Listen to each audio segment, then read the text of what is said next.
28 3 2025 နေ့နေ့လယ်12:50 မိနစ်အချိန်တွင်ပြင်အား Register Scale 9.8 စီငလျင်ပေးသည်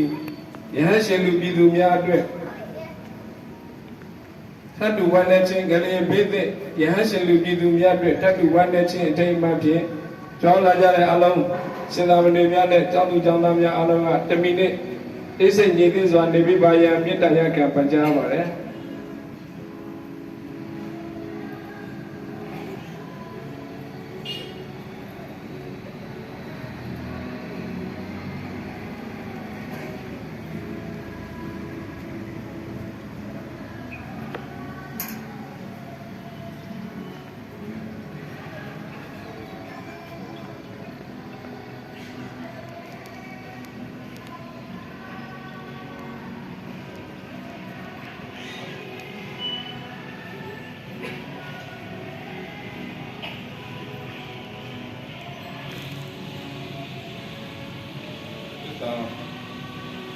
အလုံးလုံးစုံများစွာဖြစ်တော်မူရှိမယ်တပြိုင်တည်းဆိုကြ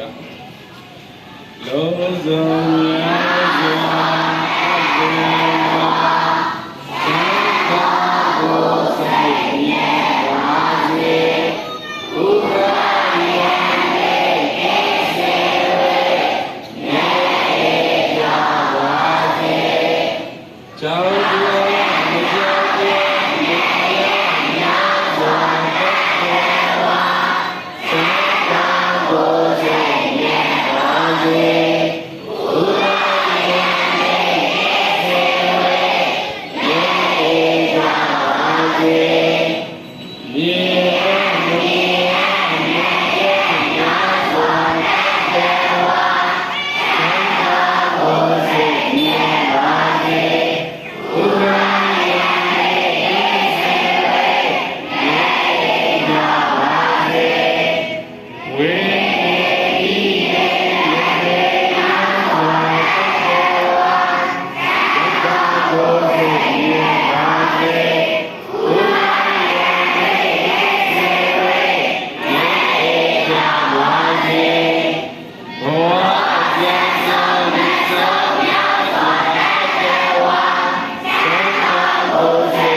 ်